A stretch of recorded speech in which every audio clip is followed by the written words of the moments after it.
तो आज डिस्कस करते हैं इंटरलीविंग। पहले उस दिन हम लोग डिस्कस किए थे वर्टिकल मर्जिंग। तो वर्टिकल मर्जिंग में पहले हम लोग डिस्कस किए थे पिछला क्लास में रोक अपेंड के बारे में। रोक अपेंड के बारे में उसका एडवांटेज और डिसएडवांटेज हम लोग डिस्कस किए थे।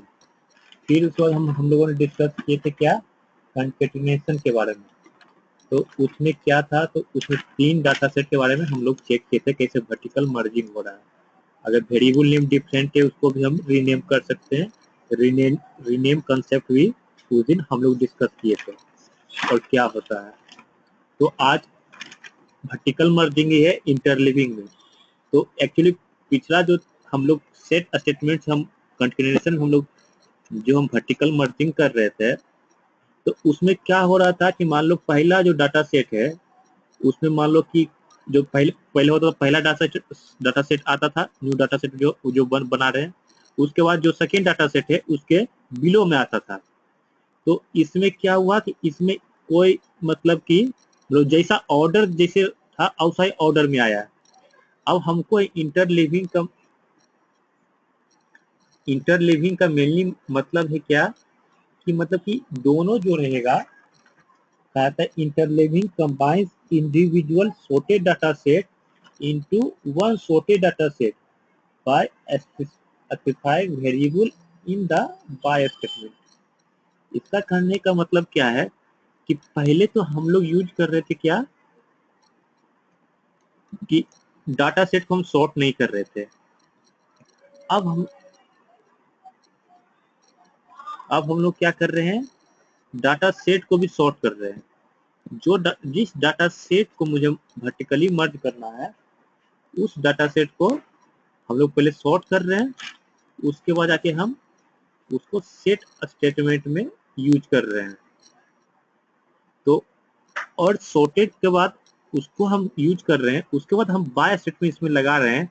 इसका मतलब क्या है कि उसके बाद भी सॉर्टेड डाटा सेट ही बनेगा। जैसे कि मान लो कि एक चीज हम बताते हैं, मान लो डाटा सेट 1 में समझो ऑब्जर्वेशन नंबर 1 है, नेक्स्ट है 3 है, 5 है, डाटा सेट 1 में है।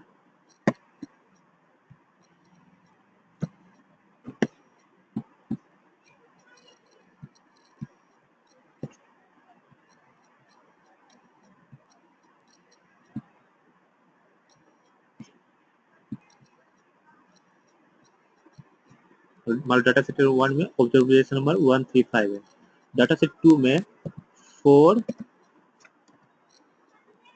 7 8 है, ये ऑब्जर्वेशन नंबर है।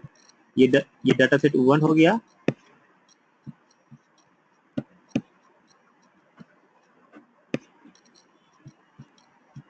ये डाटा सेट नंबर 1, ये डाटा सेट 2 हो गया। अगर हम सेट केवल हम डायरेक्ट इंटरलिविंग नहीं यूज करते थे, केवल डायरेक्ट सेट स्टेटमेंट यूज करते थे, तो न्यू जो डाटा सेट बनता था वो सिंपली आता था 1 3 5 ऑब्जर्वेशन 1 3 5 4 7 8 जैसे जो था उससे ही आ गया। पहले फर्स्ट डाटा सेट आया, उसके बिलो में सेकेंड डाटा सेट आया ये। लेकिन हम जब इंटरलिविंग करते, हम लोग करते क्या है इंटरलिविंग में, फिर इसको सॉर्ट करते हैं जो इस जिस ऑर्डर में है। मान लो सपोज डेट ये ऐसे था 1 6 5 बना के 1 5 3 था और ये 8 7 है सपोज डेट। तो हम लोग अब क्या कर रहे हैं, इसको हम लोग पहले सॉर्ट कर रहे हैं, इसको 1 कर रहे हैं। तो सॉर्टिंग करने के बाद क्या होगा, 1 3 हो जाएगा और ये 5 हो जाएगा।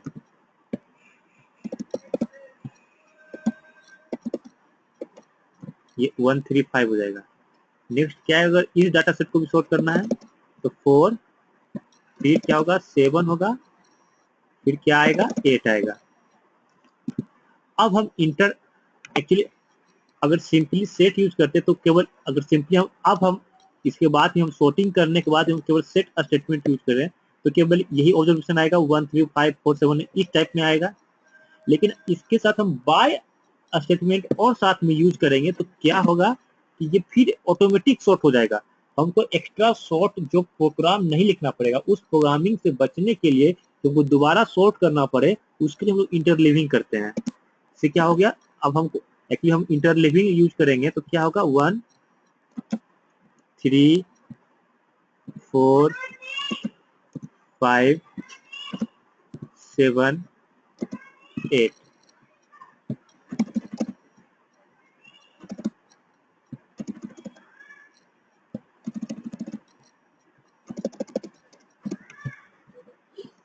मतलब ये जो पोर्शन है लास्ट जो है ये क्या हुआ आफ्टर इंटरलीविंग के कारण, क्योंकि ये सारा सॉर्टेड हुआ। मान लो पहला डाटा सेट है 153, सेकेंड डाटा सेट है 487। अगर इसको हम पहले सॉर्ट करते हैं तो 135 आएगा, 478 आएगा। उसके बाद हम सॉर्टिंग करते हैं, मतलब कि सेट असेसमेंट यूज करते हैं विद इंटरलीविंग, तब हमको ऑटो में जो डाटा सेट बनेगा आफ्टर कंबाइंड वर्टिकल होने के बाद तो 1 3 4 5 7 8, मतलब कि एक सॉर्टिंग ऑर्डर में पूरा आएगा। तो इसको हम देखते हैं एक्चुअली वो कैसे रहा है। इसका सिंपल सा एक सिंटेक्स है, डाटा डाटा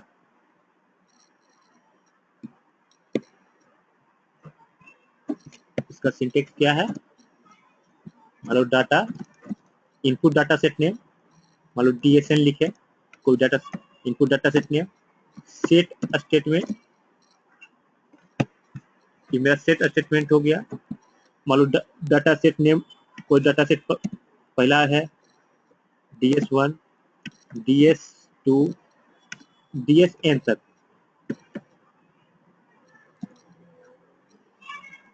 तो DSN तक है। और इंटरलीविंग करना है तो बाय, और इसमें बाय में उसी ऑर्डर में देना है जिस ऑर्डर में दोनों डाटा सेट को हम सॉर्ट किए हैं। मान लो किसी जिस वेरिएबल को इंक्रीजिंग ऑर्डर में सॉर्ट किए हैं उसी वेरिएबल के अनुसार यहाँ यूज करना है।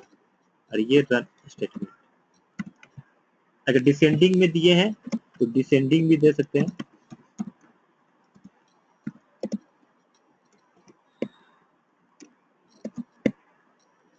ऑप्शनल है, डिपेंड करता है कि हम लोग कैसा यूज किए हैं उसके अनुसार हम लोग दे रहे हैं। ये तो सिंपल सा एक सिंटेक्स हो गया। एक्चुअली इंटरलीविंग का सिंटेक्स क्या होता है, अब हम लोग सिंपल एक प्रोग्राम में देखते हैं कि हो क्या रहा है।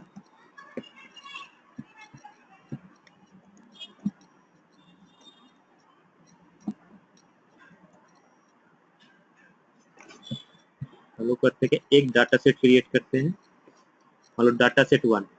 डाटा सेट 1 में क्या है, पहले ऑब्जर्वेशन 5 है, इसमें 3 वेरिएबल है, EID जेंडर कंट्री है फर्स्ट डाटा टेस्ट 1 में। टेस्ट 2 में क्या है, EID जेंडर रीजन है। और इसको हम जब रन करेंगे तो क्या होगा,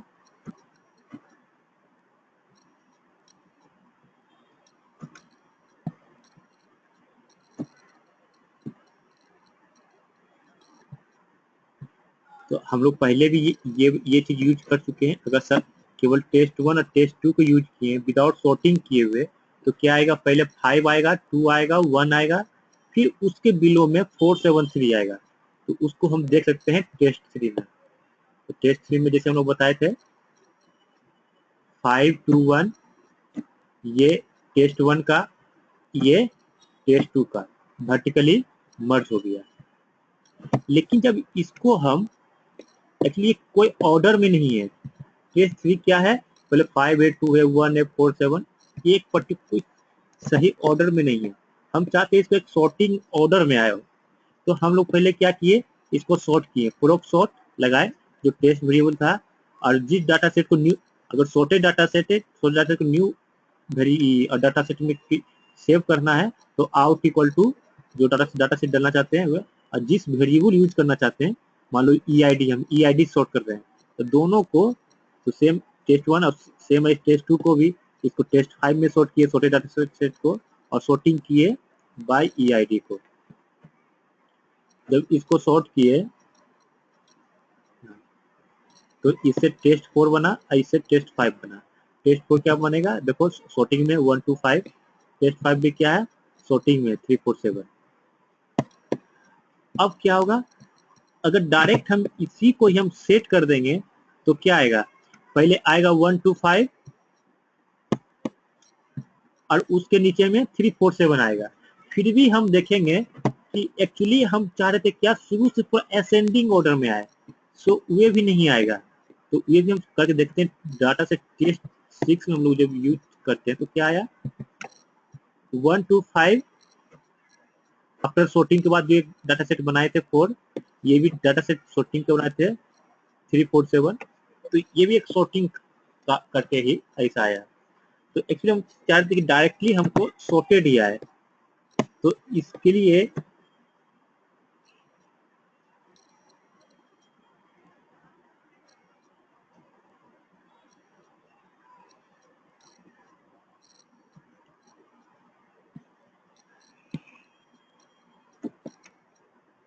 हम लोग किए क्या, तो इसमें हम लोग बाय ईआईडी लगा दिए, कुछ चेंज नहीं किए, हम बाय ईआईडी जिस ऑर्डर में हम सॉर्टिंग किए थे उसी ऑर्डर में इसको लगा दिए बाय ईआईडी। बीआईआईडी लेने क्या होगा, सारा चीज सॉर्ट में आ जाएगा, वर्टिकली मर्ज हो गया 1 2 3 4 5 7, एक अच्छा कॉम्बिनेशन में आ गया। एक्चुअली एक रीजन था और एक कंट्री था, तो उसको एक साथ करने के लिए भी रीनेम कंसेप्ट हम बताए थे। तो रीनेम कंसेप्ट के rename equal to region all variable name equal to new variable name. Region को हम कंट्री से मर्ज कर दिए, कौन से डाटा सेट में, टेस्ट 5 में। अगर टेस्ट 4 में करना था तो ये पूरा यहाँ पर आ जाता, टेस्ट 4 के बाद आ जाता है। ये चीज सबको समझ में आया।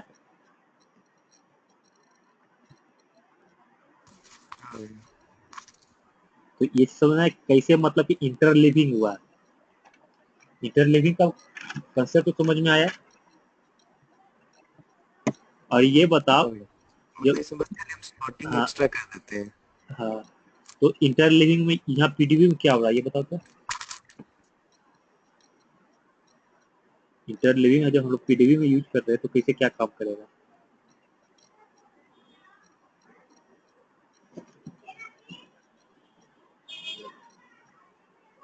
इसमें देखो कुछ नया वेरिएबल क्रिएट हुआ है,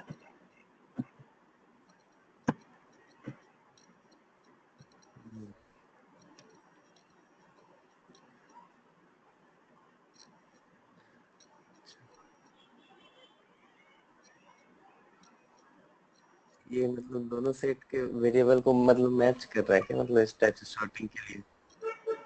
तो इसमें क्या कर रहा है कि मतलब कि हम किसके द्वारा बाय ईआईडी है, तो इस बाय ईआईडी है तो इसके अनुसार फर्स्ट डॉट ईआईडी, तो इसके अनुसार equal to 1 and last dot EID. इसका हम पूरा एक बाद में पूरा कंसेप्ट भी बताएंगे, कि बहुत इंपॉर्टेंट कंसेप्ट है फर्स्ट फर्स्ट डॉट और लास्ट डॉट का जो कंसेप्ट है, बहुत इंपॉर्टेंट कंसेप्ट। ये तो बहुत सिंपल है। तो इसमें क्या है, यहाँ से स्टार्ट हुआ और यहाँ पर खत्म हो गया इस पर्टिकुलर ऑब्जर्वेशन का, समझे। फर्स्ट डॉट ईआईडी जो है यहाँ से स्टार्ट हुआ और यहाँ पर खत्म हो गया। ऐसा भी आ सकता है कि ये स्टार्ट जहाँ से होगा वहाँ 1 होगा, लास्ट यहाँ 0 आएगा। मान लो ये भी फर्स्ट डॉट ईआईडी ये मान लो 0 आ गया, अगर और ये भी 0, last dot EID equal to 1 आ गया तो मतलब इसका एंडिंग यहाँ है, समझे। अगर उसमें हम फर्स्ट डॉट ईआईडी करेंगे, एक कंसेप्ट है आगे हम बताएंगे, केवल हमको मान लो पहला ऑब्जर्वेशन ही लेना है। मान लो कि एक ऑब्जर्वेशन मल्टीपल टाइम्स रिपीट हो रहा है, तो उसमें या फर्स्ट लेना या लास्ट लेना है, तो हम लोग लगाते हैं फर्स्ट डॉट ईआईडी लगाएंगे तो उसमें केवल फर्स्ट ऑब्जर्वेशन को ही लेगा, और केवल लास्ट डॉट ईआईडी लगाएंगे तो केवल लास्ट ऑब्जर्वेशन को लेगा, मतलब कि जहाँ पर ईआईडी 1 होगा उसी को लेगा। तो इसके बारे में हम एक पूरा डिटेल से पढ़ेंगे, फर्स्ट डॉट और लास्ट डॉट का जो कंसेप्ट है बहुत इंपॉर्टेंट है, तो इसको बाद करेंगे। यहाँ पर देखना कि जो बाय ईआईडी हम लोग किए थे उसके कारण एक एक्स्ट्रा वेरिएबल क्रिएट हो गया, और इसमें ये जानना है first dot EID equal to 1 मतलब कि ये यहाँ से स्टार्ट हुआ इस प्रोग्राम को, और last dot EID equal to 1 मतलब इस प्रोग्राम भी यहीं पर लास्ट हो गया इस पर्टिकुलर ऑब्जर्वेशन का। तो मतलब कि ये हो गया क्या, first dot EID and last dot EID equal to 1, समझे। तो ये तो इंटरलिविंग कंसेप्ट हुआ, कैसे मर्ज किए वर्टिकली डाटा सेट को, वर्टिकली डाटा सेट को मर्ज करने के लिए क्या क्या किए बताओ रवि शुरू से। सबसे पहले इंटरलीविंग में मतलब इंटरलिविंग जैसे में अपेंड में स्टार्टिंग से मेरे पास 2 डाटा सेट है, तो उसको हम कैसे वर्टिकली मर्ज करेंगे, क्या क्या कंसेप्ट यूज कर सकते हैं और किसका क्या एडवांटेज वर्टिकली डिसएडवांटेज है। वर्टिकली मर्ज करने के लिए हम अपेंड का भी यूज कर सकते हैं, सेट का भी यूज कर सकते हैं। बट अपेंड का हम यूज करेंगे तो मतलब जो वेरिएबल है दोनों ही टेबल में सेम होना चाहिए। अगर सेम नहीं होगा तो वो अपेंड नहीं हो पाएगा। अगर हम सेट यूज कर रहे हैं तो वो वर्टिकली अपेंड। डिसएडवांटेज डिसएडवांटेज और क्या है अपेंड का, तो अपेंड का उसका डिसएडवांटेज और क्या है बताओ। डिसएडवांटेज यही है कि अगर वो वेरिएबल नेम से वेरिएबल अगर डिफरेंट होगा तो अपेंड नहीं होगा, एरर थ्रो कर नहीं, देगा। हम तो फोर्स ऑप्शन या ड्रॉप ऑप्शन यूज करके तो अपेंड कर सकते हैं ना। हम कर सकते हैं। हाँ तो डिसएडवांटेज क्या हुआ, आखिर क्यों हम उसको ज्यादा यूज नहीं करते हैं। ड्रॉप क्योंकि में अगर एक्चुअली सिर्फ 2 डेटा सेट को ही कर सकते हैं। अच्छा अपेंड में एक्चुअली हाँ, 2 डेटा सेट को ही कर सकते हैं, उससे ज्यादा नहीं कर सकते। और और सर वो और वो वेरिएबल वाला, हाँ बोल बोल बोल। बोलो सुदीप सर। अगर कोई नया वेरिएबल होगा तो उसको क्रिएट नहीं करेगा। हाँ ठीक है, और कंकेटेनेशन में नेक्स्ट नेक्स्ट कंसेप्ट सर इतना ही बोल रहे हैं क्या? बोले नेक्स्ट कंसेप्ट क्या होगा। नेक्स्ट जैसे कि सेट है तो सेट में क्या होगा कि अगर आपका जो भी अगर वेरिएबल एक्स्ट्रा है तो वो कॉलम वेरिएबल क्रिएट हो जाएगा और वो वर्टिकली अपेंड हो जाएगा। हाँ तो तो एक्चुअली और तो हम लोग इंटरलिविंग क्यों यूज किए, जब उससे काम हो ही रहा तो इंटरलिविंग यूज क्यों किए। क्योंकि जो हमारा सेट में जो होगा वो हमारा सॉर्टेड डेटा नहीं होगा। हाँ मतलब बस दो डेटा सेट ऊपर नीचे अपेंड हो जाएंगे और जबकि इंटरलीविंग में जो होगा हमारा सॉर्टेड डेटा होगा। सुदीप सर तुम बताओ तो तो, बस खाली सुदीप सर हाँ सर। तुम बताओ तो शुरू से वर्टिकली मर्जिंग के लिए क्या क्या कर सकते हैं। हाँ सर, वर्टिकली मर्जिंग के लिए आप अगर करोगे, अगर वेरिएबल आपका मान लीजिए पहला वाला डेटा सेट में और सेकंड वाला डेटा सेट में सेम है तो वर्टिकली मर्ज हो जाएगा, एक के नीचे दूसरा आ जाएगा। मान लीजिए आपका फर्स्ट डेटा सेट में 135 है और सेकंड डेटा सेट में 789 है, तो 135 789 ऐसे करके मर्ज हो जाएगा। लेकिन वो सॉर्टेड, अगर आप पूरा सॉर्टेड करना चाहते हो तो आपको ये, जैसे आप दिखाया अभी बाई ईआईडी कर रहे हो तो पूरा फुल सॉर्टेड ऑर्डर में आपका आ जाएगा। तो उसके इंटरलिविंग का मतलब और दो तरीके का आप दो तरीके का आप मर्ज कर सकते हो, एक है वर्टिकली और सेकंड वाला है आप हॉरिजॉन्टली भी कर सकते हो। लेकिन वही बात है, अब जैसे ये अभी यहाँ पे आप किए थे जो 2 डेटा सेट को मर्ज, फिर उसमें क्या दिखाई दे रहा था, एक में रीजन है दूसरे में कंट्री है, तो इसीलिए आप लास्ट में क्या किए, उसको रीनेम करके region is equal to country कर दिए और बाई ईआईडी कर दिए। ईआईडी मतलब बाई ईआईडी अब आप करते हो तो पूरा एकदम फुल सॉर्टेड ऑर्डर में आपका आ जाएगा। तो यहाँ पर एक चीज और ध्यान रखो कि यहाँ पर हम उसी डाटा सेट को यूज करते हैं बाय ईआईडी में, इसको बोलते हैं इंटरलिविंग कंसेप्ट। तो इसमें उसी डाटा सेट को यूज कर सकते हैं जो बाय ईआईडी के द्वारा सॉर्टेड हो। हाँ एग्जैक्टली करेक्ट। हाँ तो उसी इंटरलिविंग का कंसेप्ट यही है कि 2 सॉर्टेड डाटा सेट को जब हम वर्टिकली कंबाइन करते हैं तो वो मुझे एक सॉर्टेड डाटा सेट ही मिलता है जो मेरा बाय स्टेटमेंट के अनुसार जो मेरा सॉर्टेड है। समझे, ये इंटरलिविंग का ये कंसेप्ट है क्या, interleaving combine individual sorted data set into one sorted data set by a specific variable in the by statement। ये तुम्हारा हो गया वर्टिकली हम लोग कैसे कर रहे हैं। तो अब बताओ कोई आइडिया, हॉरिजॉन्टली हमको मर्ज करना है तो हम क्या कर सकते हैं?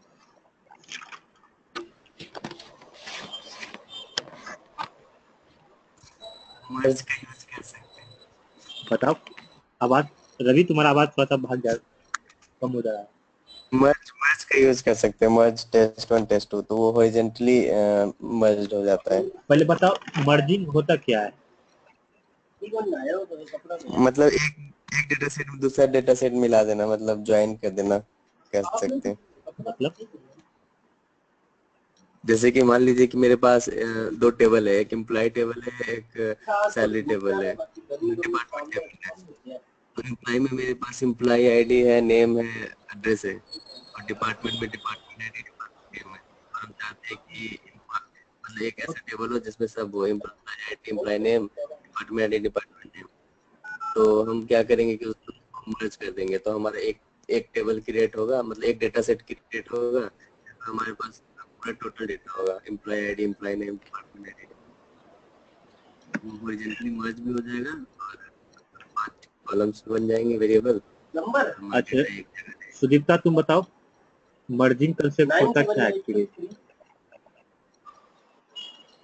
मर्जिंग कॉन्सेप्ट, जैसे आप मान लीजिए आपका पहला वाला टेस्ट 1 में जैसे यहाँ पे ईआईडी, जेंडर और रीजन है, और सेकंड वाले में मान लीजिए आपका ईआईडी, जेंडर और कंट्री है, ठीक है। तो एक एक वेरिएबल यहाँ पे हम लोग को दिखाई दे रहा है कि ये मैच नहीं कर रहे हैं पहला और दूसरा डेटा सेट में। तो आप अगर हॉरिजॉन्टली मर्ज करते हो तो अब मान लीजिए टेस्ट 3 आप क्रिएट कर रहे हो, दो डेटा सेट मिला के टेस्ट 1 और टेस्ट 2 को, तो उसमें आपका ईआईडी, जेंडर, रीजन और कंट्री, मतलब एक एक्स्ट्रा एडिट आपका मिल जाएगा, मतलब पूरा एक साथ आ जाएगा आपका। तो दोनों में डिफरेंस क्या हुआ कि एक्चुअली जो सेट स्टेटमेंट और मर्ज स्टेटमेंट यूज कर रहे हैं, तो दोनों डिफरेंस क्या हुआ है? सेट में वर्टिकली आएगा भैया, मतलब वर्टिकली अपेंड होता है। जैसे कि मान लीजिए 101 के अगेंस्ट कुछ हमारा दिया हुआ है और दूसरे टेबल में भी 101 एम्प्लॉय आईडी है, तो वर्टिकली मतलब अपेंड होता है। तो मतलब 101 का दो डेटा हो जाएगा, एक ऊपर होगा और मान लीजिए जो कोई वेरिएबल है, मान लीजिए ऊपर मेरे पास 101 नाम है और रवि तुम्हारा आवाज जा रहा है। अब आ रहा है क्या? आ रहा है। मान लीजिए कि एक डेटा सेट है जिसमें मेरे पास एम्प्लॉय आईडी 101, उसका नाम और सैलरी है। दूसरा डेटा सेट है जिसमें मेरे पास एम्प्लॉय आईडी 101 और उसका कंट्री दिया हुआ है। तो जब अगर हम सेट के थ्रू उसको मतलब ज्वाइन करना चाहेंगे तो वो वर्टिकली अपेंड होगा और हमारे पास 101 का दो डेटा आ जाएगा, एक ऊपर रहेगा, एक नीचे रहेगा।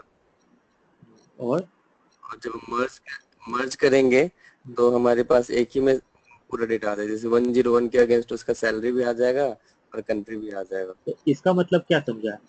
तो इसका मतलब कि अगर उसमें क्या था कि दो ऑब्जर्वेशन था, तो दोनों दो ऑब्जर्वेशन वहां पर रहेगा, एक ऊपर रहेगा, एक नीचे रहेगा, इसमें ये था। वो वर्टिकली हुआ। हॉरिजॉन्टली में क्या हुआ, दो ऑब्जर्वेशन मिलके एक ऑब्जर्वेशन बनाता है। हॉरिजॉन्टली मर्ज में तो ये हो रहा है ना कि जो दोनों का ऑब्जर्वेशन मिलके एक न्यू ऑब्जर्वेशन बन रहा है, वे हो गया मर्जिंग कंसेप्ट हो गया।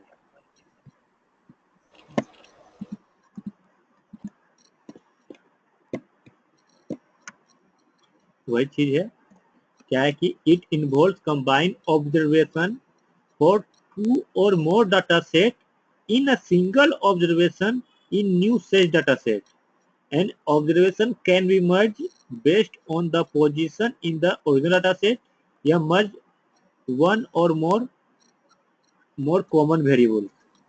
और क्या इसका मेन चीज, in one iteration it can read one observation from all the data set present in the merge statement. So why that? It combines data set as horizontally. तो मतलब तुमसे पूछेगा कि आखिर हॉरिजॉन्टली ही क्यों, कैसे तुम जान गए कि हॉरिजॉन्टली मर्ज हो रहा है, कैसे क्या हो रहा है? तो एक्चुअली उसमें पहले क्या हो रहा था, पहले सेट स्टेटमेंट हम लोग यूज कर रहे थे, उसमें हो रहा था क्या कि एक एक ऑब्जर्वेशन ही मतलब कि पहले हो रहा था। पीडीबी का तो सिंपल सा कंसेप्ट है, एक ऑब्जर्वेशन को ही पिक करता है, पहले एक एक इटरेशन में वन ऑब्जर्वेशन को पिक करता है। तो सेट डाटा सेट में मान लो कि अगर तीन डाटा सेट यूज कर रहे हैं, सेट डाटा सेट के साथ स्टेटमेंट के साथ थ्री डाटा सेट यूज कर रहे हैं, तो उसमें क्या हुआ, पहले डाटा सेट 1 का सारा पहले न्यू डाटा सेट में आया, फिर उसके बिलो में सेकेंड डाटा सेट का आया, फिर उसके बिलो में थर्ड डाटा सेट का आया, ये हुआ।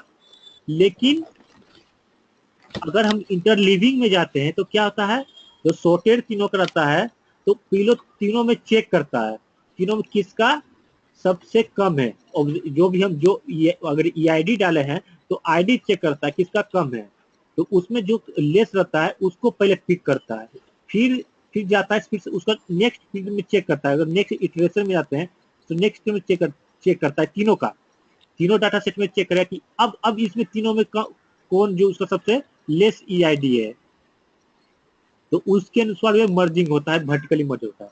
लेकिन यहाँ हॉरिजॉन्टली मर्ज में क्या होता है, अगर 3 डाटा सेट है तो क्या करता है, पहला ऑब्जर्वेशन तीनों डाटा सेट से लेता है, समझे, पहला ऑब्जर्वेशन तीनों डाटा सेट से लिया और उसको एक न्यू डाटा सेट में एक न्यू ऑब्जर्वेशन बनाया, तीनों ऑब्जर्वेशन मिलके एक ऑब्जर्वेशन बना, फिर हुआ कि सेकेंड ऑब्जर्वेशन तीनों डाटा सेट से लिया, ऐसे n ऑब्जर्वेशन रहा, n ऑब्जर्वेशन तीनों डाटा सेट से लिया और n ऑब्जर्वेशन कहाँ बनाया, ये न्यू डाटा सेट में हमको बना दिया। मतलब क्या हुआ कि एक इटरेशन में एक ऑब्जर्वेशन को रीड करता है from all the data set are present in the merge statement, so why that it merge as horizontally and set statement it merge as vertically। ये कंसेप्ट समझ में आया, वर्टिकली ही क्यों मर्ज होता है और ये हॉरिजॉन्टली ही क्यों मर्ज होता है। रवि समझ में आ गया ये कंसेप्ट? हाँ भैया। कि अगर कोई तुमसे पूछ लेकिन कि मतलब कि मर्जिंग है, तो कैसे जानो कि हॉरिजॉन्टली मर्ज हो रहा है और ये वर्टिकली मर्ज हो रहा है, बताओ हॉरिजॉन्टली कैसे जाने तुम ये हॉरिजॉन्टली मर्ज हो रहा है। क्योंकि ये एक जैसे एक एम्प्लॉय आईडी है 101, तो ये अगर मान लीजिए 3 डेटा सेट है, 3 डेटा सेट को मर्ज कर रहे हैं, उस एम्प्लॉय आईडी के अगेंस्ट तीनों डेटा सेट में से डेटा उठाता है, इसलिए हॉरिजॉन्टली मर्ज होता है। डाटा नहीं, ऑब्जर्वेशन, ऑलवेज बोलो ऑब्जर्वेशन, तीनों डाटा सेट से ऑब्जर्वेशन मिलके एक न्यू ऑब्जर्वेशन बनाता है, समझे, तो एक न्यू ऑब्जर्वेशन बनाता है, इसके कारण यहाँ एक ऑब्जर्वेशन बना। लेकिन सेट स्टेटमेंट क्या है, अगर तीनों रहता 3 ऑब्जर्वेशन तो वहाँ 3 ऑब्जर्वेशन बनता है, लेकिन यहाँ एक ही ऑब्जर्वेशन बनता है, एज ए हॉरिजॉन्टली ऑब्जर्वेशन बनता है। अगर न्यू वेरिएबल रहा, जैसे हम मेरा सेट स्टेटमेंट में न्यू वेरिएबल क्रिएट होता था, और फिर सेम है यहाँ भी न्यू वेरिएबल क्रिएट हो जाएगा। और मर्जिंग में क्या होता है, मर्जिंग का और होता है प्रॉपर्टी, एक तो प्रॉपर्टी तो हम बताएं क्या, कि एक इटरेशन में केवल एक ऑब्जर्वेशन पिक करता है from the all data set are present in the merge statement, सबसे एक ऑब्जर्वेशन लेगा, पहला प्रॉपर्टी ये हुआ। सेकेंड प्रॉपर्टी हुआ कि मैं इसमें होता है मैच मर्जिंग होता है, मैच मर्जिंग में क्या होता है, 1 to 1 merging, 1 to many merging and फिर तीसरा होता है none match merging. 1 to 1 merging में क्या हुआ, मान लो ये डाटा सेट 1 है, सिंपल से एक एग्जांपल यहाँ दिखा रहे हैं, ये डाटा सेट 1 है, मान लो ये डाटा सेट 1 है मेरा, और ये मेरा डाटा सेट 2 है, 1 ये 2। 1 to 1 मर्जिंग का करने का मतलब क्या हुआ, ये मान लीजिए ऑब्जर्वेशन नंबर ये 1 2 3 1 2 3, 1 to 1 करने का मतलब क्या हुआ कि दोनों एक दूसरे से केवल एक ही तरह से रिलेशन रखेगा, मतलब इसका EID 1 है तो यहाँ भी EID 1 होगा। अगर ये मान लो कि EID 1 यहाँ 2 है तो यहाँ एक ही 2 होगा, मतलब कि मल्टीपल टाइम ये नहीं होगा। अगर यही चीज सेकेंड डाटा सेट में 1 1 2 टाइम्स रहता है तो ये क्या होता है, मैपिंग ऐसे हो जाता है, 1 1 2 टाइम्स हो जाता है, ऐसे हो जाता है। अगर ये इस तरह मैचिंग हो जाएगा तो क्या हो जाएगा, 1 to 1 to many हो जाएगा, मतलब कि ये 1 था और EID का, इसका 2 इधर EID हो गया है, यहाँ भी 1 है, मान लो यहाँ भी 1 है, तो ये हो गया 1 to many। और 1 to 1 क्या हो गया, सबका अगर 1 है तो 1 के साथ रिलेशन रहेगा, 2 है तो 2 के साथ रिलेशन, 3 का है तो 3 के साथ रिलेशन रहेगा, जैसे ये हम यहाँ शो किए। अगर हुआ क्या, इसी बोलते हैं 1 to many मर्जिंग या many to 1 मर्जिंग। ऐसा भी हो सकता है कि इधर मेरा मतलब ये डाटा सेट में 1 1 यहाँ 2 है, और इस डाटा सेट में क्या है 1 2 3 है। तो इसका रिलेशन कैसे हो गया, ये हो गया many to 1, ये इसका रिलेशन इसके साथ हुआ 1, फिर इसका भी रिलेशन कहाँ पर हुआ, इसके साथ रिलेशन, लेकिन इसका रिलेशन केवल एक ही रह गया, ये 3 का एक ही रिलेशन रह गया। तो ये क्या हो गया, ये हो गया कंसेप्ट मेनी टू 1 का, इसको बोलते हैं मेनी टू 1। और ये हो गया कि ये 1 टाइम्स है इधर 1 डाटा सेट में, और ये 2 टाइम्स है, 2 टाइम्स है, तो ये हो गया 1 to many, इसको बोलते हैं 1 to many। और ये हो गया 1 to 1, अगर सिंगल के साथ रहेगा तो 1 to 1, ये 1 to 1 मर्जिंग हो गया, 1 to many या many to 1। इसका मतलब 1 to 1 मर्जिंग क्या हो गया, in single observation in 1 data set is related to one and only one observation from the another data set based on the value of the one or more selected values and vice versa। समझा? तो actually देख लो, जैसे मान लो आजकल girlfriend boyfriend बहुत होता है इस कंसेप्ट में। मान लो कि एक लड़की का हो सकता है कि एक ही बॉयफ्रेंड हो, केवल एक ही बॉयफ्रेंड हो, तो चलो, और कोई उसका कोई बॉयफ्रेंड नहीं है तो उसको हम बोल दिए 1 to 1 है, इसका कोई नहीं है। लेकिन यहाँ क्या है, इस एक लड़की का क्या है, 2 बॉयफ्रेंड है, ये कंसेप्ट आ गया, तो इसको क्या बोल दिए, 1 to many बोल दिए। अगर मान लो इस कंसेप्ट में 1 2 3, इस कंसेप्ट में क्या हुआ कि इस लड़के का 2 गर्लफ्रेंड है, ये भी गर्लफ्रेंड है और इसका ये भी गर्लफ्रेंड है, तो ये क्या हो गया, मेनी टू 1 हो गया। समझे? ये पता हुआ कि 1 to 1 और मेनी टू 1 किसको हम बोलते हैं, तो कंसेप्ट मेनली होता क्या है, तो इसीलिए 1 to 1 बोलते हैं। अ single observation in one data set is related to more than one observation from another data set based on the value of the one या more selected variable या vice versa।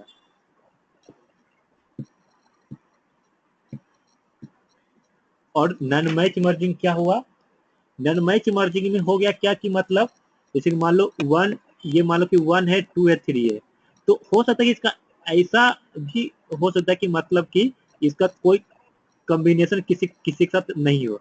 मान लो यहाँ अगर हम यहाँ 1 दे रहे हैं, ऐसा कॉम्बिनेशन बन सकता है,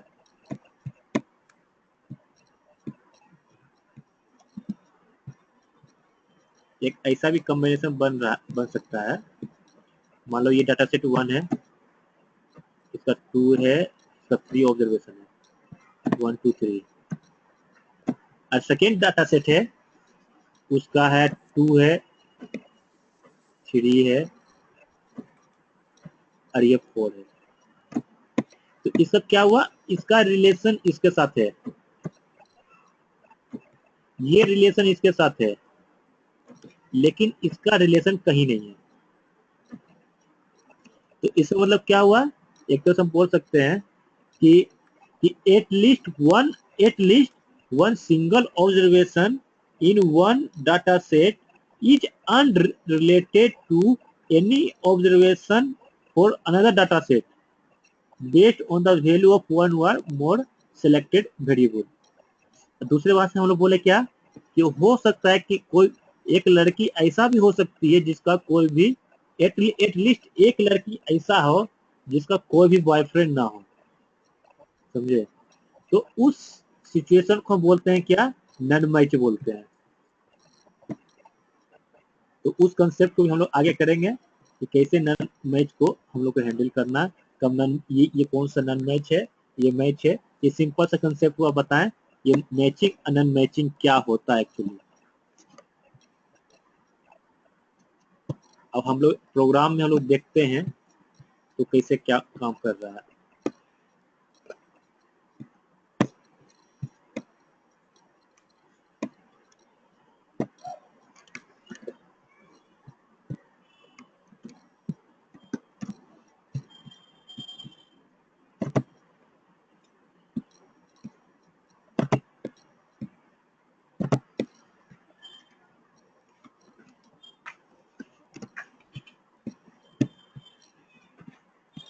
हम लोग सपोज दो डाटा सेट लिए, टेस्ट 1 एंड टेस्ट 2। टेस्ट 1 क्या है, जिसमें ईआईडी है, जेंडर है, सेंडरी है। टेस्ट 2 में क्या है, ईआईडी, एज है एंड कंट्री है। इसमें ऑब्जर्वेशन क्या है, सेम है, 105, 102, 101 है। लेकिन इसमें क्या है, 102, 101, 103, 102, दो बार 102 है और 101 एक बार है।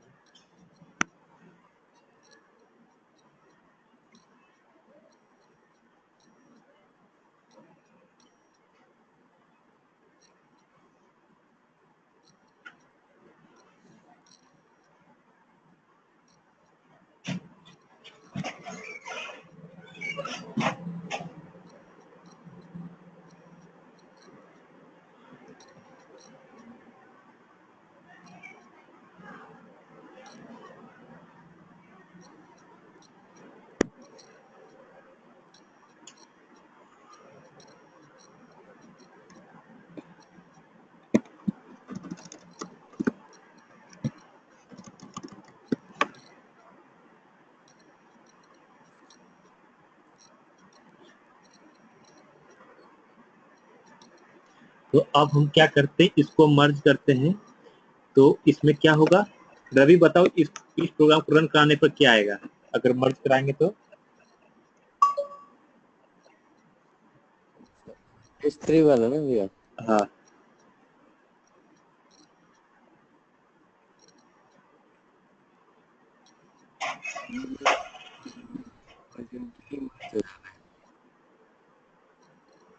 मतलब कैसे क्या आएगा ये बताओ।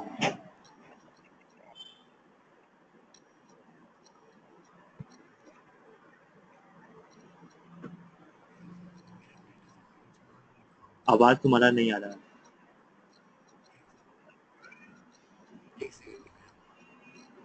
तो शिवता तुम बताओ।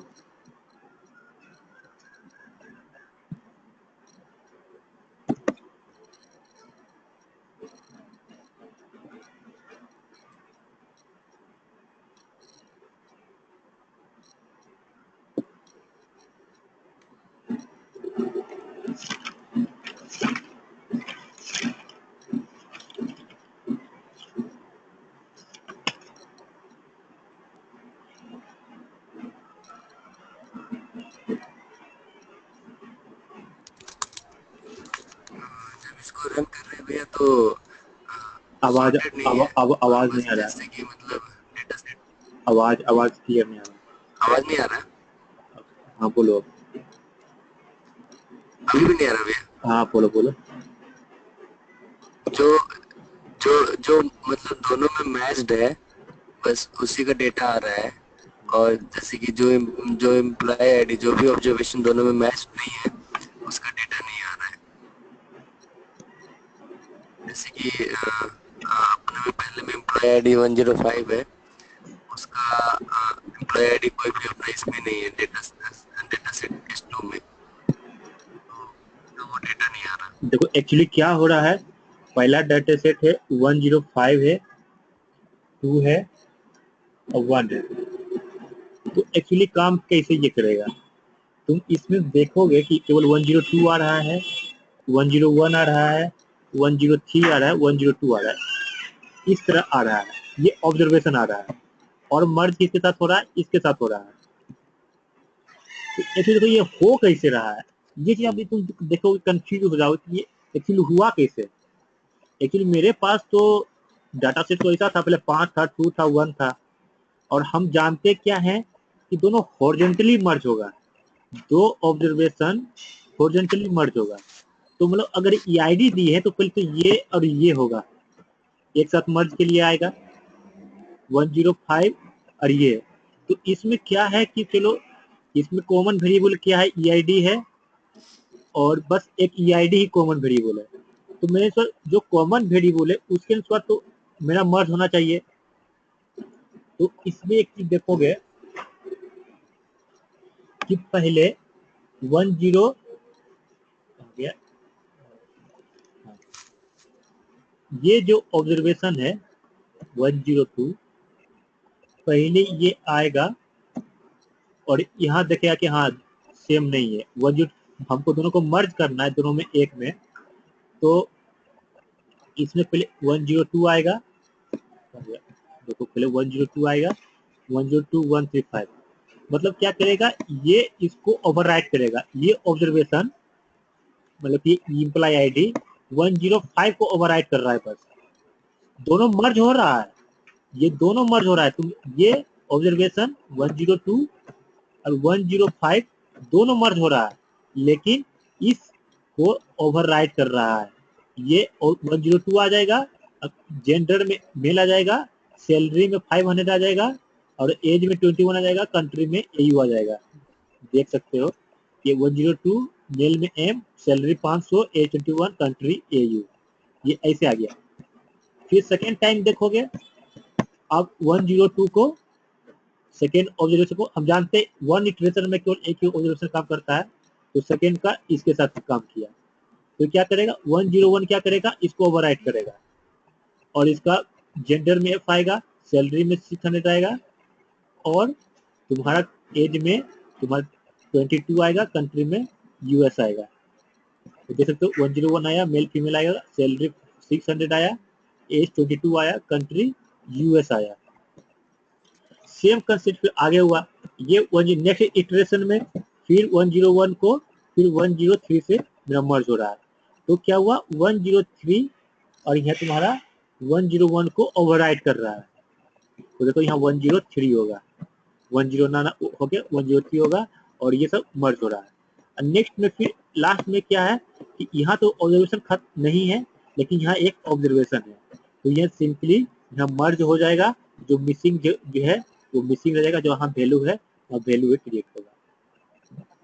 तो एक्चुअली इसको देखना है पीडीबी में कैसे वर्क कर रहा है।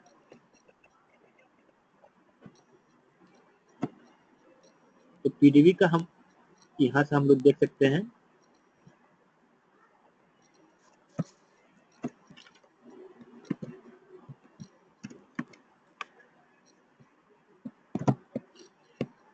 ये चीज तो समझ में आया कि वर्टिकली मर्ज हो रहा है।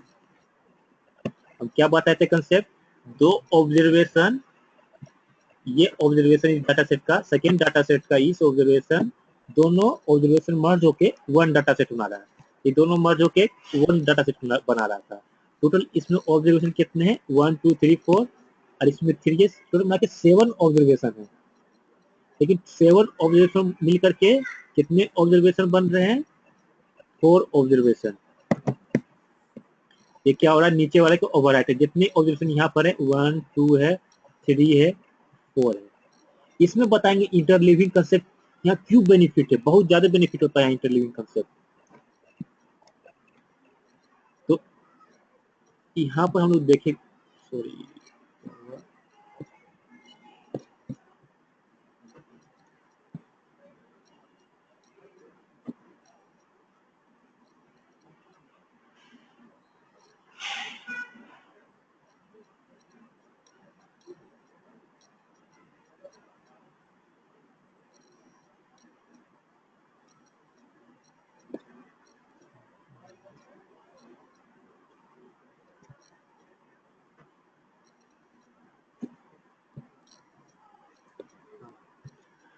तो यहाँ पर हम लोग देख रहे हैं इसका पीडीबी।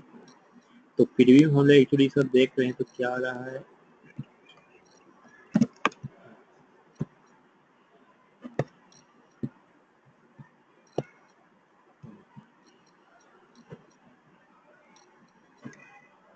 M500 600 700, पहले क्या आ रहा है, 102 का आ रहा है, फिर 101 आ रहा है, 103 आ रहा है, 102 है।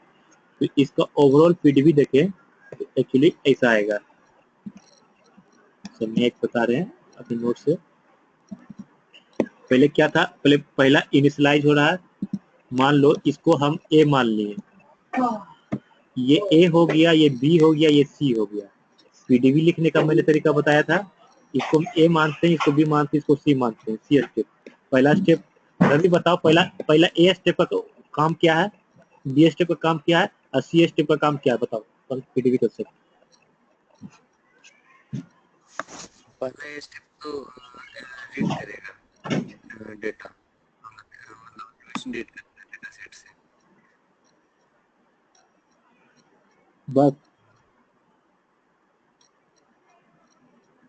बस इतना ही, वो केवल रीड करेगा? बोले बस रीड करेगा? नहीं नहीं, पहला रीड करेगा, एक सेकेंड, पहला तो इनफाइल करेगा तो वो जाएगा, आवाज क्लियर नहीं, आवाज क्लियर नहीं आ रहा है। सबसे पहले तो इनफाइल स्टेटमेंट के थ्रू वो जाएगा वो उस लोकेशन पे जहाँ पे वो डेटा है, फिर डेटा को रीड करेगा, रीड करके फिर उसको कहाँ इनफाइल स्टेटमेंट है? यहाँ इनफाइल स्टेटमेंट है कहीं इस प्रोग्राम में? कहीं इनफाइल स्टेटमेंट है क्या? जैसे कि यहाँ मर्ज टेस्ट 1 टेस्ट 2 है ना, तो सबसे पहले टेस्ट 2 में जाएगा, टेस्ट 2 डेटा सेट में, वहां से उसका वो ऑब्जर्वेशन रीड करेगा और फिर उस ऑब्जर्वेशन को टेस्ट 3 में वो करेगा, राइट करेगा। कैसे, क्या रीड करेगा? टेस्ट 2 से वो जैसे कि टेस्ट 2 में अपना वो है, जैसे कि एम्प्लॉय आईडी 10221 और ऑस्ट्रेलिया, तो टेस्ट 2 से सबसे पहले पहला ऑब्जर्वेशन पूरा लाइन रीड करेगा, एम्प्लॉय आईडी और जो भी दिया हुआ है, मतलब एज और कंट्री, तो ये तीनों रीड करेगा। और सही बोल रहे भैया? अच्छा सुदीप्ता तुम बताओ।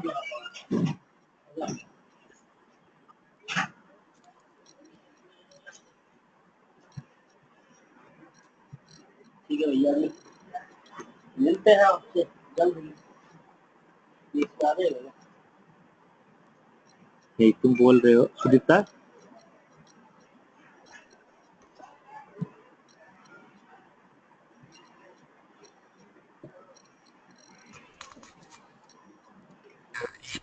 पीडीबी वही कर रहे हैं, मतलब पहला ऑब्जर्वेशन से पूरा डेटा रीड कर रहा है, पहले एम्प्लॉय आईडी, आवाज क्लियर नहीं आ रहा, तुम्हारा आवाज क्लियर नहीं आ रहा, सेकंड डेटा सेट।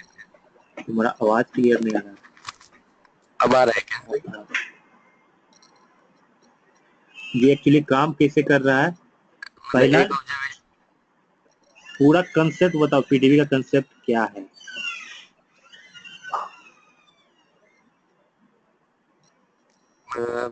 देखिए यहाँ इसमें क्या कर रहा है, सबसे पहले टेस्ट डेटा सेट 2 में जा रहा है, और टेस्ट 2 में से पहले एम्प्लॉय आईडी, जेंडर और पहले पीडीबी का कंसेप्ट बताओ, हम जो पीडीबी का कंसेप्ट बताए थे पॉइंट बाय पॉइंट, वो पॉइंट बताओ। पीडीबी में जैसे दो होता है, एक मतलब टोटल, मतलब डेटा सेट का दो होता है, कंपाइलेशन होता है, एक एग्जीक्यूशन होता है। तुम्हारा तो आवाज भाग, कंपाइलेशन में सबसे पहले सिंटैक्स एरर चेक करता है। आवाज क्लियर करो, तुम्हारा आवाज भाग रहा है। मेरा मोबाइल का नेट है ना भैया, इसीलिए। ठीक है। तो वही क्या कर, दो स्टेज होता है, कंपाइलेशन होता है, एक एग्जीक्यूशन। तो कंपाइलेशन में सबसे पहले सिंटैक्स एरर चेक करता है, और सिंटैक्स एरर अगर नहीं है उसके बाद पीडीबी जनरेट होता है। हाँ तो पीडीबी जनरेट जैसे कि अगर हम इन फाइल दे रहे हैं तो वो उस लोकेशन पे जाता है और उस लोकेशन से लाइन बाय लाइन जो ऑब्जर्वेशन है उसको रीड करता है। अ, कम ये उसको रीड ये रीड किया। ये ये ये हम बताए थे तुमको कंपाइलेशन फेज में। कंपाइलेशन फेज में क्या क्या होता है?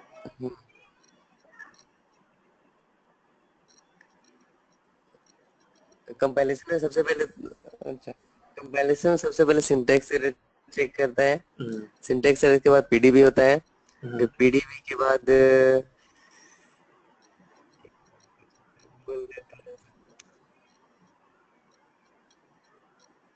फिर डिस्क्रिप्टिव पोर्शन होता है। डिस्क्रिप्टिव पोर्शन होता है। फिर एग्जीक्यूशन में वो इनपुट इनफाइल स्टेटमेंट से मतलब वो डेटा लेता है नहीं नहीं, गलत है और गलत है गलत है गलत है। Execution output phase execution phase का 3 पॉइंट इसमें बताए हैं, तीनों पॉइंट बताओ।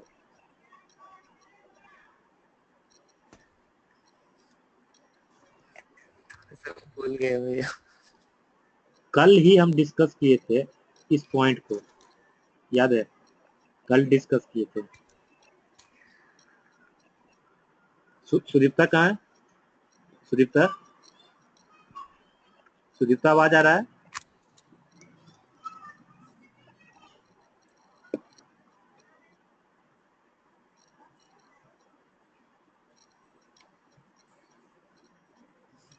अभिनव,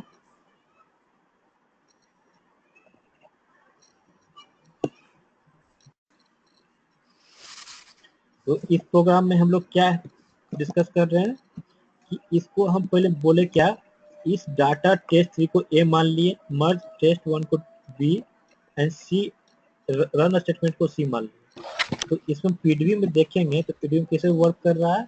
पहले डाटा को ए मतलब पहले हम ए मान लिए, तो ए में क्या हुआ कि पहले डाटा स्ट्रक्चर को रीड कर रहा है, रीइनिशियलाइज कर रहा है। बी क्या कर रहा है, मर्ज कर रहा है। मर्ज में क्या कर रहा है, वन वन दोनों डाटा सेट का, इसका वन ये लिया ऑब्जर्वेशन और इसका वन ऑब्जर्वेशन ये लिया। इस ऑब्जर्वेशन को लेकर के यहाँ मर्ज किया बी में, देखो मर्ज किया। और ये क्या कर रहा है, जो सेकेंड ईआईडी था, ईआईडी से हम लोग कर रहे थे, ईआईडी को ओवरराइट कर रहा है और ये पूरा मर्ज हो रहा है। फिर ये इम्प्लिसिट आउटपुट इम्प्लिसिट रिटर्न होगा। अब फिर ए में जाएगा, ए क्या हुआ, इम्प्लिसिट रिटर्न हुआ। इम्प्लिसिट रिटर्न हुआ तो प्रीवियस वैल्यू को सेम सेम आ गया। अब बी क्या करेगा, सेम वैसे ही नेक्स्ट दोनों से एक एक ऑब्जर्वेशन लेगा और यहाँ पर मर्ज करेगा। ये तुम्हारा इसी तरह ये अपना जितना ऑब्जर्वेशन है उसी ऑब्जर्वेशन को मर्ज करते जाएगा। ये तुम्हारा था कंसेप्ट, क्या पीडीबी में कैसे काम कर रहा है मर्जिंग। जब हम सिंपल और इंटरलिविंग इसमें ना यूज करके हम सिंपल मर्जिंग यूज कर रहे हैं तो क्या होगा। अब इसमें अब हम लोग को करना क्या है कि इंटरलिविंग में जब हम लगा रहे हैं तो हम दोनों डाटा सेट को टेस्ट 1 और टेस्ट 2 था, टेस्ट 1 है और टेस्ट 2 है। अब दोनों को हम सॉर्ट करते हैं। टेस्ट 1 को सॉर्ट किए ईआईडी से, टेस्ट 2 को ईआईडी से हम सॉर्ट किए। और सॉर्ट करने के बाद उसको हम सेम ईआईडी इंटरलिविंग था उसी टाइप हम करेंगे।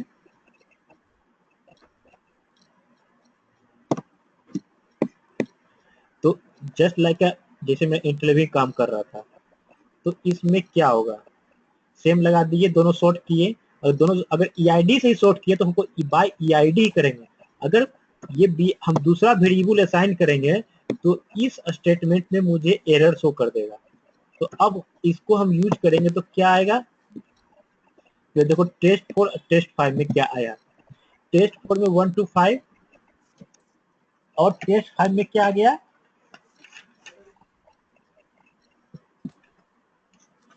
और टेस्ट 5 में 1 0 0 1, हाँ 1 0 0 2 1 0 2 और 1 0 3 आ गया।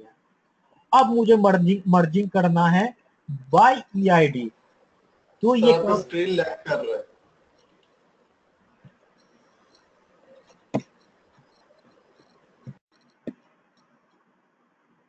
तो इसमें क्या कि मतलब कि अगर हम लोग ये टेस्ट 4 सॉर्टिंग हो गया 1002 102 है, और टेस्ट 5 मेरा क्या है 1002 और 3 सॉर्टिंग हो गया। अब मर्जिंग कैसे होगा, हम लोग मर्जिंग जा रहे थे, क्या हो रहा था मर्जिंग में, हो रहा था क्या कि अगर टेस्ट 4 का 101 है और फर्स्ट ऑब्जर्वेशन यहाँ से ले रहे थे 101 का, और सेकेंड ऑब्जर्वेशन 105 से लेंगे, तो चलो दोनों में बाय ईआईडी कर रहे हैं, तो इसका मतलब क्या है, दोनों के बीच में कंपेरिजन करेगा। पहले कंपेरिजन करेगा और देखेगा कि दोनों में कौन छोटा है।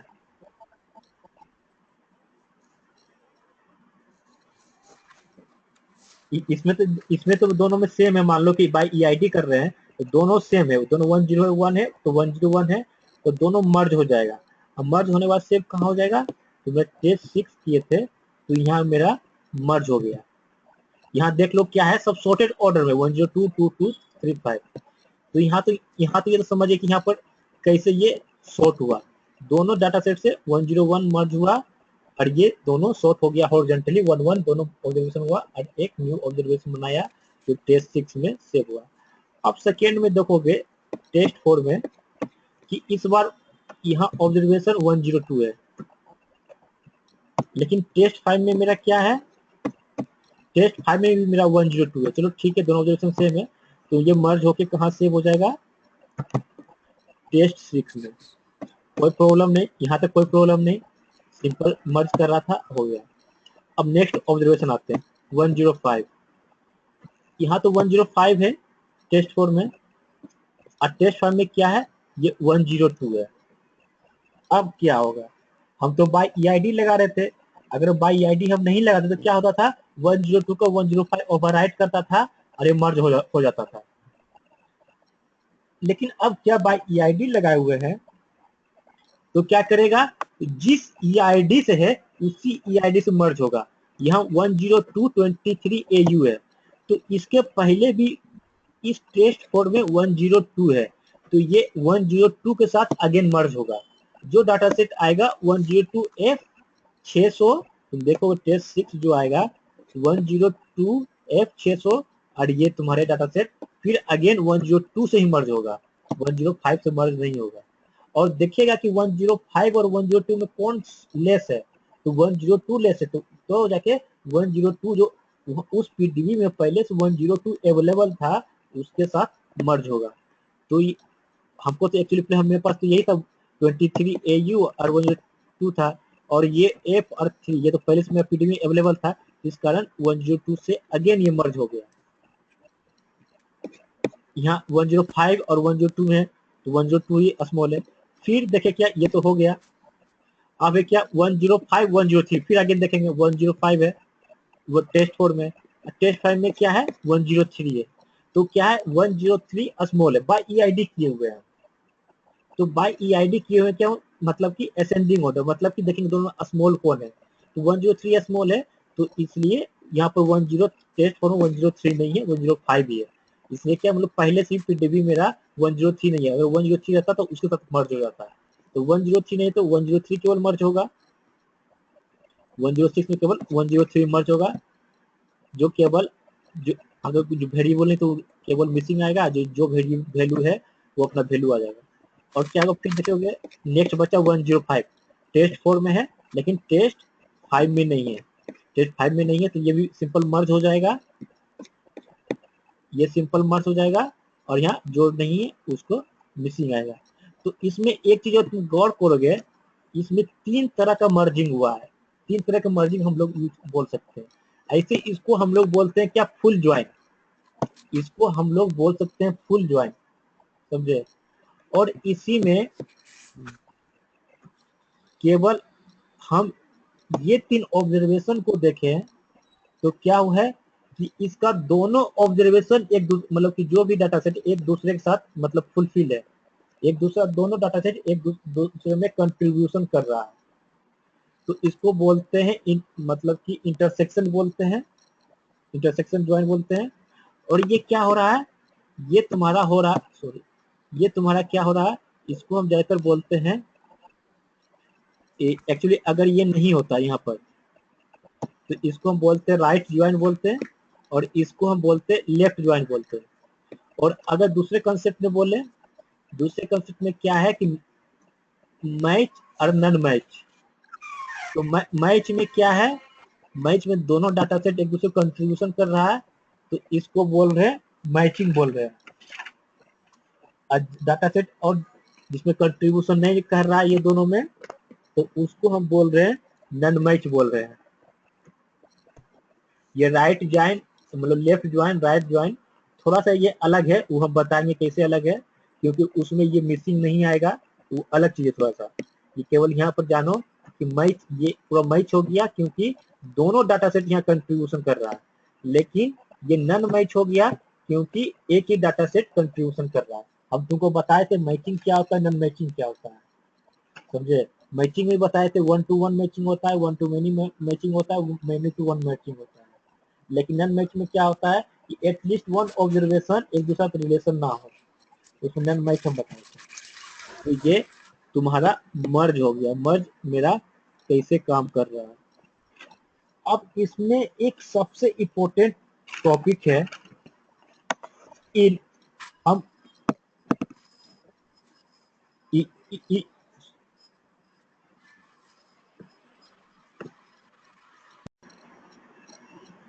अब तो यहाँ पर एक्सप्लेन करते हैं in equal to data set option.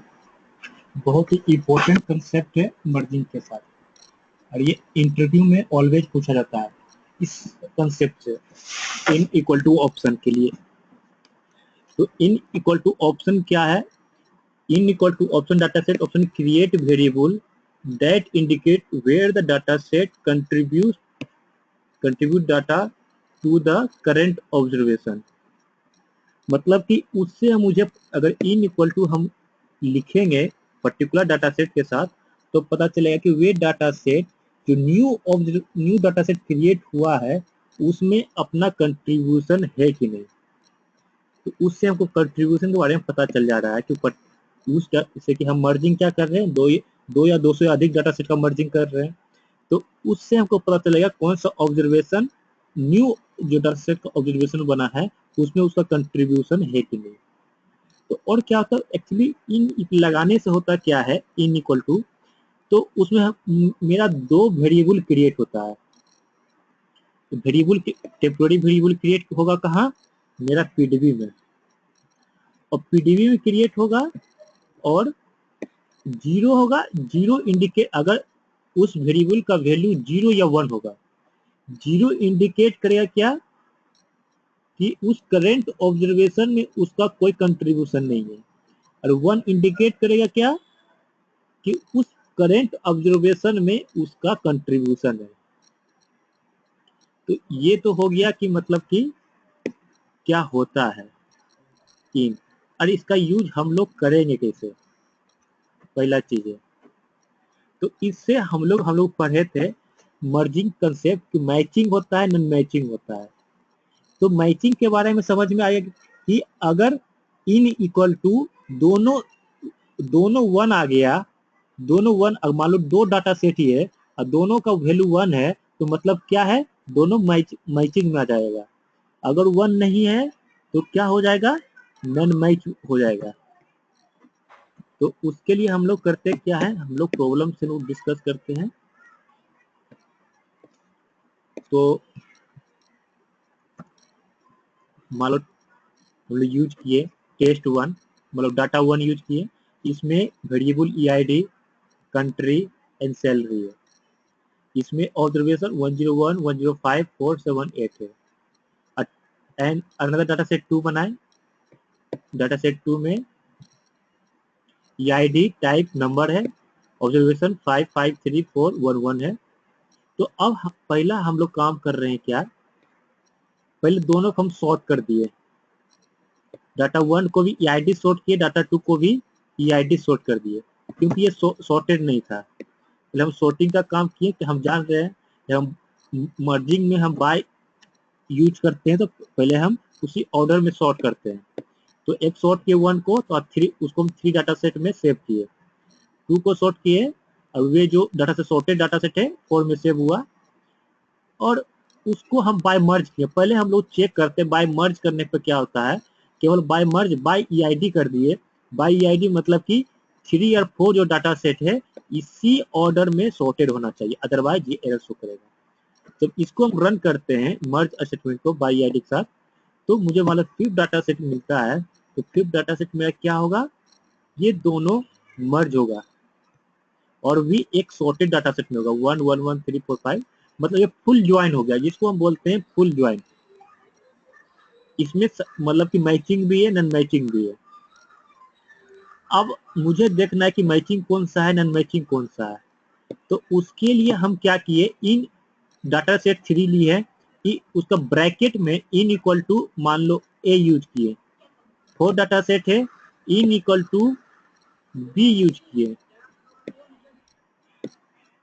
B use किए। तो क्या होगा, अगर इस प्रोग्राम को हम रन कराएंगे और इसको हम चेक करेंगे पीडीबी में, तो क्या हो रहा है।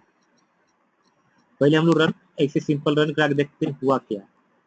6 रन करा रहे हैं, अगर बोल रहे हैं इन इक्वल टू ए और इन इक्वल टू बी, तो इसमें कोई इफेक्ट नहीं। जो 5 डाटा सेट बना था, सी डाटा सेट है, इसमें कोई इफेक्ट नहीं पड़ा है। दोनों सेम कोड है, बस इन इक्वल टू ए और इन इक्वल टू बी, तुम देख सकते हो दोनों सेम आएगा। इसमें भी 9 ऑब्जर्वेशन और 5 में भी दोनों सेम है, कोई इफेक्ट नहीं है। लेकिन हम पीडीबी में जब हम देखेंगे, अब पीडीबी में इफेक्ट पड़ेगा।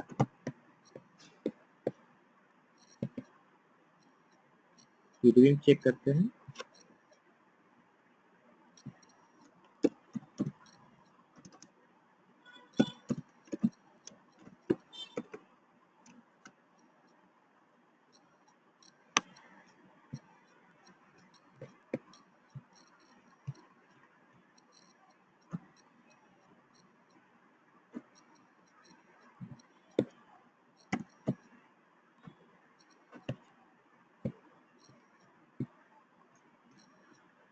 अब इस प्रोग्राम को जो मैंने रन कराया, दोनों सेम प्रोग्राम, बस इन इक्वल टू ऑप्शन हम लोग यूज किए, ए यूज किए या बी यूज किए। तो अब पता चलेगा कैसे क्या हो रहा है, कौन मैच हो रहा है, कैसे कंट्रीब्यूशन हो रहा है। तुम एक चीज चेक करो, यहाँ ए और बी दो टेम्पररी वेरिएबल क्रिएट हुआ है। ये जो वेरिएबल है पीडीबी में A and B temporary variable create हुआ है। और इसमें और क्या क्रिएट हुआ है, फर्स्ट डॉट ईआईडी। जब भी हम अगर इंटरलीविंग में लगाते हैं तो हमको ये क्रिएट होता है फर्स्ट डॉट ईआईडी, ये वहां से। तो इसमें क्या है, A equal to 1 and B equal to 1। हम क्या बताए, ए कहाँ है, ए यूज किए हैं 3 डाटा सेट के साथ in equal to 1, and 4 use किए हैं, मतलब बी यूज किए हैं 4 डाटा सेट के साथ। मतलब पीडीबी में A equal to 1 B equal to 1, मतलब कि ये जो न्यू ऑब्जर्वेशन मेरा क्रिएट हुआ है, इसमें दोनों डाटा सेट का कंट्रीब्यूशन है। डाटा सेट 3 है और डाटा सेट 4 भी है। इसमें भी तुम देखोगे सेकेंड ऑब्जर्वेशन में भी इसमें डाटा सेट 3 भी है, डाटा सेट 4 भी है। लेकिन जब हम इस ऑब्जर्वेशन में देखोगे A equal to 0 B equal to 1 है, तो इसमें क्या है, डाटा सेट 3 नहीं है, देखो मिसिंग है, डाटा सेट 3 नहीं है, बस यहाँ डाटा सेट 4 है। सेम चीज अगर दोनों है तो दोनों डाटा सेट का वैल्यू है, अगर नहीं है, अगर बी इक्वल टू 0 है मतलब डाटा सेट 3 है, डाटा सेट 4 नहीं है, मतलब वहां मिसिंग है। तो वहां पर वे पता चला कैसे ए और बी का वैल्यू यूज है। अगर हम, मेरा जो लॉजिक है, मेरा कहना है कि नहीं, हमको बस जो मैच किया है केवल वही ऑब्जर्वेशन चाहिए। मुझे ये जो ए इक्वल टू 0, मुझे ये ऑब्जर्वेशन नहीं चाहिए, मान लो ये ऑब्जर्वेशन नहीं चाहिए, ये सब ऑब्जर्वेशन नहीं चाहिए। मतलब कि ए और बी का कॉम्बिनेशन लगा के हम लोग ऑब्जर्वेशन निकाल सकते हैं। अगर हम बोल देंगे कि A equal to 1 and B equal to 1 दोनों कंडीशन डाल देंगे, तो जो जो ऑब्जर्वेशन में A equal to 1 B equal to 1 है, सारा ऑब्जर्वेशन आ जाएगा। अगर हम केवल A equal to 0 B equal to 1 कर देंगे, केवल जो value A equal to 0 B equal to 1 है, तो उसका केवल ये ऑब्जर्वेशन आएगा। ये तो नहीं आएगा डाटा सेट में, क्योंकि ये टेम्पररी वेरिएबल है और केवल पीडीबी में आएगा। अगर ए इक्वल टू 1 और बी इक्वल टू 0 यूज करेंगे तो भी मेरा तो मेरा ये दोनों डाटा सेट मेरा यहाँ आएगा। तो ये चीज तो पता चला कि मतलब कैसे है मेरा एक दोनों कैसे मेरा काम कर रहा है। तो ये चीज देख सकता है कि मतलब कि अब हम प्रोग्राम में करते क्या है, अब हम लगाए क्या a इक्वल टू 1 और b इक्वल टू 1 लगा दिए। अब पीडीबी भी लगा के चेक कर लेते हैं क्या हुआ। इस प्रोग्राम को रन कराते हैं हम लोग। डाटा सेट मैच, मैच हम मान लिया डाटा सेट लिखे, in equal to A by equal to A, और कंडीशन क्या लगा दिए नीचे, if A equal to 1 B equal to, where तो लगा नहीं सकते क्योंकि वेयर वर्क करता है बिफोर पीडीबी और इफ करता है ऑन द पीडीबी, और ए और बी कहाँ अवेलेबल है, वे मेरा अवेलेबल है पीडीबी में, तो इसलिए इफ लगाए condition, if A equal to 1 B equal to 1। तो इसका मतलब मेरा क्या हुआ कि केवल देखो जो केवल A equal to 1 B equal to 1 था वही ऑब्जर्वेशन आया। इसमें जो जो ऑब्जर्वेशन था A equal to 1 B equal to 1 केवल वे ऑब्जर्वेशन आया। न्यू डाटा सेट बना, हमने डाटा सेट मैच बनाया तो ये मैच में जाके सेव हो गया केवल ये जो A equal to 1 B equal to 1 observation. तो इसको बोल सकते हैं जब दोनों मैच ऑब्जर्वेशन केवल हमको लेना होगा तो हम ये कंडीशन लगा सकते हैं। अगर अब हम देखें क्या नहीं हमको ऐसा चाहिए if A equal to 0 B equal to 0, तो ऐसा भी करेंगे तो उसमें पीडीबी भी लगा के चेक कर लेते हैं। दोनों डाटा सेट देख रहे हैं और इसमें भी देख लेते हैं A equal to 0 B equal to 1 तो क्या होता है।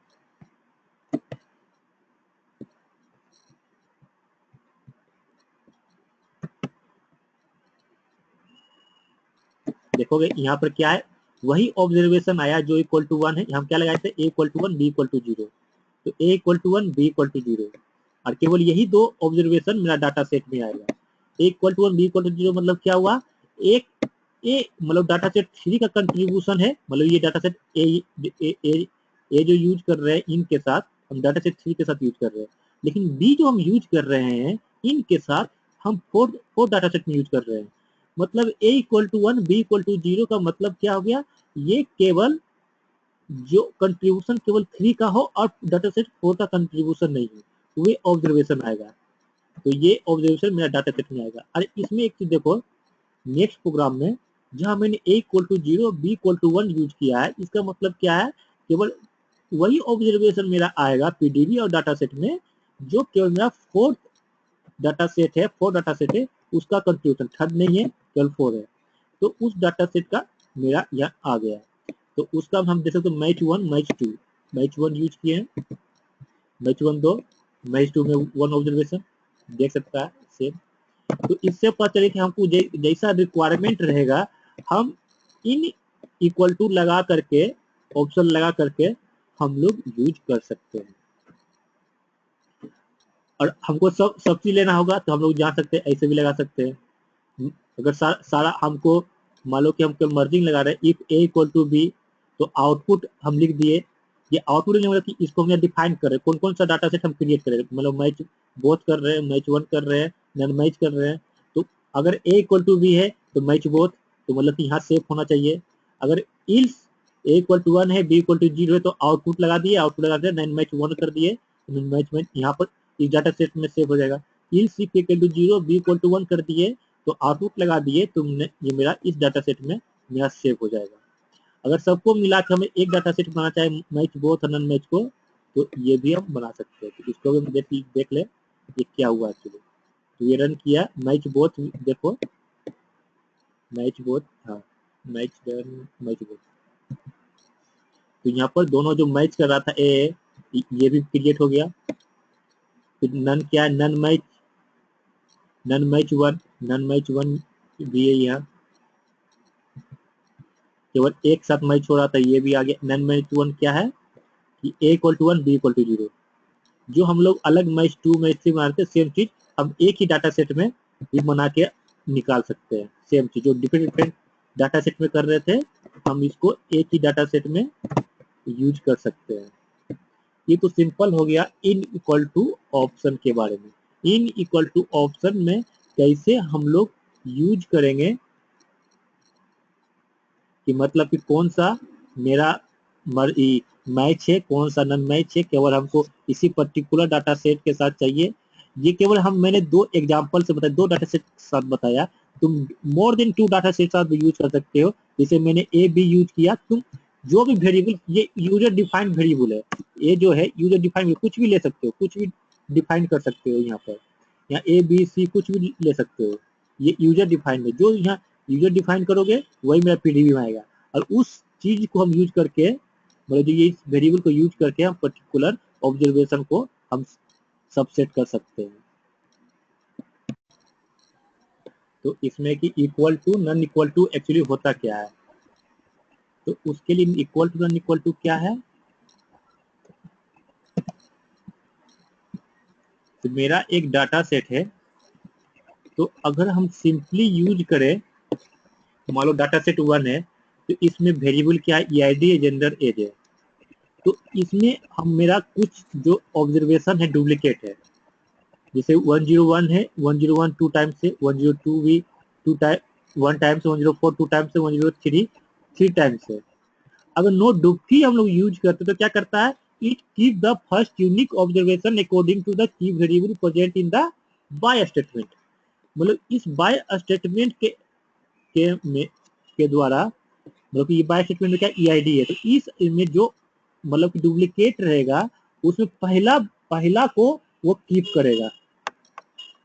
तो इसमें देखो क्या है, तो इसमें हम लोग चेक करेंगे तो क्या आएगा आउटपुट। पहले हम लोग देखते हैं इस प्रोग्राम में आउटपुट एक्चुअली होता क्या है। तो हम लोग पहले प्रोग्राम को रन कराते हैं, पहले आपको डिलीट कर देते हैं। अब इस प्रोग्राम को रन कराते हैं, डाटा सेट 1 बना, और हाँ, तो इसमें हम नो डू की यूज करते हैं, और डाटा सेट 2 में क्रिएट होगा। तो कौन कौन सा आएगा, तो ये आएगा, पहला आएगा, सेकेंड वाला नहीं आएगा। फिर मेरा बता रहा हूँ तो कौन कौन आएगा, मेरा फर्स्ट ये आएगा, फिर मेरा ये डुप्लीकेट है, ये दोनों में एक ही चूज करेगा, पर ये नहीं आएगा। ये भी आएगा, ये दोनों डुप्लीकेट है, और ये दो डुप्लीकेट में पहला कीप करेगा, सेकेंड नहीं आएगा, फर्स्ट आएगा, और ये नहीं आएगा, ये नहीं आएगा, ये नहीं आएगा, और ये तीन वो में की वेरिएबल सब करे 103 टाइम्स है, तो ये दोनों नहीं आएगा, केवल फर्स्ट वाला आएगा। तो मतलब कि मेरा ये आएगा, ये आएगा, मतलब कि 1 2 3 4 आएगा। तो ये चीज मैं नोट डुप्टी के कारण मेरा पता चल रहा है। तो इसमें हम लोग देख सकते हैं कि यही सब आ रहा है मेरा, जो मैंने यहाँ बताया था कि A1 2 3 4 है, तो यहाँ पर 4 ऑब्जेक्ट आ रहे हैं, 1 2 1 2 3 4, एम सारा एम है, लास्ट M4 वाला था, फीमेल वाला।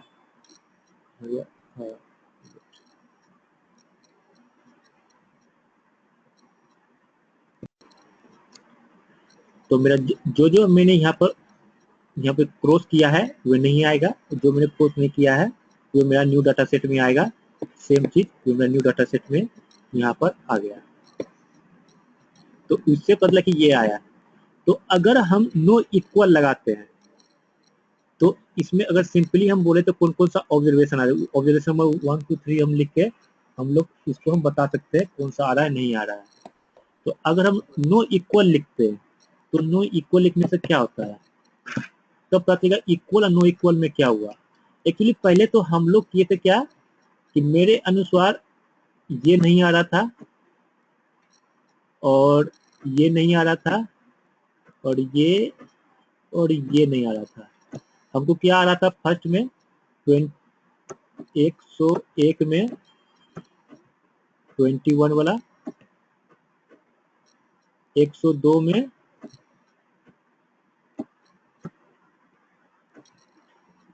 23 एज का आ रहा था, और 103 में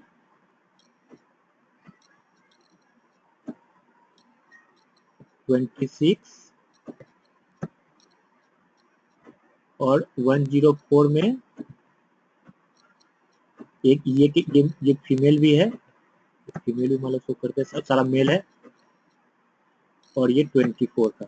एक्चुअली जब हम कुछ डिफाइन नहीं कर रहे थे तो अगर नो इक्वल दे दिए तो मेनली क्या हुआ, तो ये तो मेरा 3 आ गया था, सेम चीज देख लो, ये मेरा 3 है, 101 21 20 ये सब आ गया था, 2 में, तो ये 2 में जो आया था ये आ गया था। अब 3 में नो इक्वल किए, नो इक्वल करने से क्या आ गया, ये 21 23 26 आया, लेकिन 104 का है ये 25 आ गया। ये ऐसा क्या हुआ जो मेरा ये ऑब्जर्वेशन ना आकर के दूसरा ऑब्जर्वेशन आ गया, आखिर क्या हो रहा है इसमें। तो हम लोग देखेंगे कि इसमें क्या हुआ कि इस बार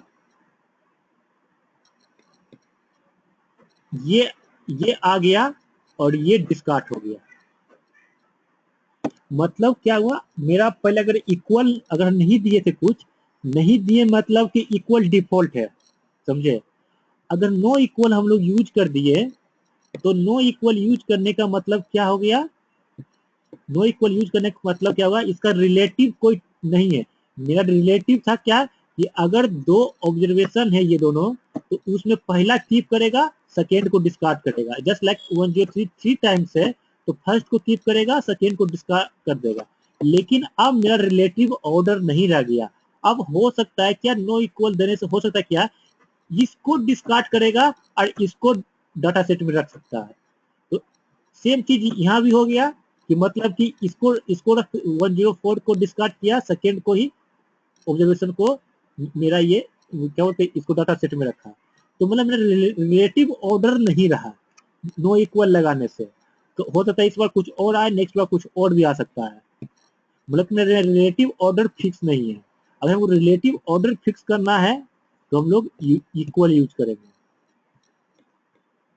ये चीज समझ में आया कि इक्वल नो इक्वल के बीच में मेनली डिफरेंस क्या था। मेनली डिफरेंस हम यहाँ भी बताए थे कि हाँ, कि अगर यहाँ देखिए जिसका 21 24 था वे आया था, और इसमें इसका जो था मेनली रिलेटिव ऑर्डर मेरा फिक्स नहीं था। रिलेटिव ऑर्डर को हम लोग मेंटेन करने के लिए ही हम लोग मतलब कि इक्वल लिखते हैं। इक्वल नहीं लिख रहे हैं मतलब कि ऑटोमेटिक डिफॉल्ट इक्वल है। अगर मुझे कोई ऐसा सिनारियो आ गया कि नहीं मुझे फर्स्ट को नहीं लेना है, फर्स्ट को छोड़ के कोई भी और भी आ सकता है, इस टाइप का कोई सिनारियो आ गया, तो हम लोग नो इक्वल हम लोग यूज कर सकते हैं। समझे, डिपेंड करता है सिनारियो को, मेरा सिनारियो क्या है।